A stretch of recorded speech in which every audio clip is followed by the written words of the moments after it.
OK, on va commencer la correction de l'avant-dernier problème du devoir. Alors ici, on doit fabriquer une boîte de conserve, c'est-à-dire c'est un cylindre. Puis, un cylindre, il faut imaginer que si je le défais, je vais avoir le côté qui va se dérouler, qui va être un rectangle, puis je vais avoir le dessus et le dessous qui vont être des cercles. Alors, contrairement à d'autres problèmes semblables à ça, qu'est-ce qui arrive ici, c'est qu'on doit considérer les déchets. Alors ça, c'est le carré en rouge autour ici. Alors si on regarde la partie en rouge, une fois qu'on a découpé, il va falloir acheter ça. Donc, il faut compter ça dans nos coûts de fabrication. Alors, qu'est-ce qu'il faut connaître pour résoudre ça? C'est premièrement que le volume d'un prisme, dans ce cas ici, c'est un cylindre, c'est l'aire de la base, qui est un cercle, fois sa hauteur. L'autre chose, ça vient de physique, de chimie surtout, c'est qu'un millilitre, c'est la même chose qu'un centimètre cube. J'ai utilisé les lettres H et C pour hauteur et rayon. Le diamètre d'un cercle, c'est 2 fois le rayon. Ça va être important pour les carrés ici, puisque les dimensions du carré, longueur et largeur, c'est le diamètre, non pas juste le rayon. Et finalement, on a la circonférence. La circonférence est importante à cause que la largeur ici du côté doit être roulée autour du cercle qui est le bout. Donc, la largeur égale la circonférence. Alors, pour le prix, pour faire quoi que ce soit, ça va être l'aire du morceau fois le prix du matériel que j'achète. Donc ici, si j'utilise par exemple 0,5 mètres cubes pour fabriquer le dessus et le dessous, il va falloir que je fasse 0,5 fois 1,20 qui serait 60 sous pour la fabrication de cette partie-là. Alors, pour le prix, il va y avoir un côté puis deux bouts. Alors, le côté, on peut voir qu'il y a une largeur qui est la circonférence, puis une hauteur comme ça.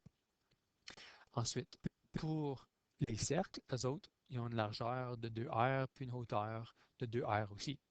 Donc, dans ma formule, je vais avoir circonférence fois hauteur fois combien que ça coûte. Ensuite, pour les bouts, la première partie, ça c'est pour l'air. Alors ça c'est longueur fois largeur, 2R fois 2R, puis il y en a deux. Celui du dessous, donc il y a un 2 en avant. Puis lui coûte 1,20. Alors, ma formule contient R deux fois. La circonférence, je peux la remplacer par 2 pi r, mais le h, lui, un peu plus compliqué, c'est juste hauteur. Donc, ce que je vais faire, c'est que je vais retourner à mon information qui me dit que j'ai un volume qui doit être 500 millilitres. Il n'y a pas le droit d'être 499 ou 501, il doit être 500, donc c'est comme une restriction. Alors ici, ce que je vais faire, c'est que je vais écrire la formule. Ça, c'est l'aire de la base d'un cylindre, c'est un cercle, qui est pi r carré, fois la hauteur égale 500, puis je vais isoler h simplement en divisant par pi r carré chaque côté. Donc ça, c'est ma valeur de h qui s'en vient ici. Alors, ça veut dire maintenant, si vous remarquez, j'ai une formule qui contient seulement que r comme variable. Donc, je peux écrire la fonction p de r. Puis, je vais être capable de trouver des dérivés, puis de travailler avec ça. Donc ici, je vais résoudre cette partie-là. Vous remarquez que j'ai 2 fois 500 qui est 1000. 1000 fois 0,4, c'est 400. Ensuite, j'ai un pied en haut et un pied en bas. Ça, c'est le 1000 élimine complètement celui-là. Et ensuite, j'ai R sur A carré, il reste juste R. Alors ici, on va éliminer le pi qui est plus là. Ensuite, ici, j'ai 8 fois 1,2. Alors 8 fois 1,2, c'est 9,6. Ça reste R carré. Maintenant, je peux minimiser. Pour ça, je dois trouver la dérivée. Donc, ça, vraiment, c'est 400 fois R à la moins 1. C'est la version puissance. Donc, ça devient moins 1 fois 400, qui est négatif 400. Je diminue l'exposant de 1, qui devient R à la moins 2. Puis, on écrit divisé par R carré, c'est plus facile. Ici, on doit multiplier ensemble le coefficient avec l'exposant, devient 19,2. On diminue l'exposant de 1. 2 moins 1 donne 1, puis on n'écrit pas celui-là.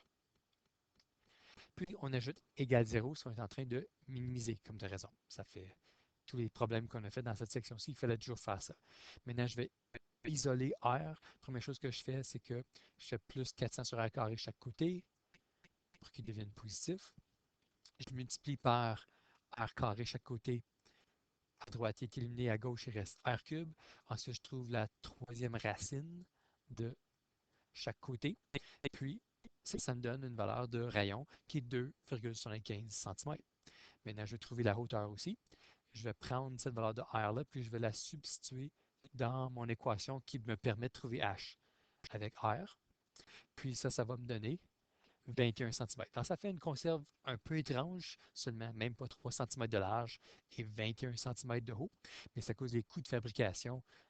Dessus était très haut à comparer au côté, donc ça fait un déséquilibre comme ça. Alors, ça veut dire que, comme conclusion, le contenant le moins dispendieux à fabriquer a un rayon de 2,75 et une hauteur de 21 cm.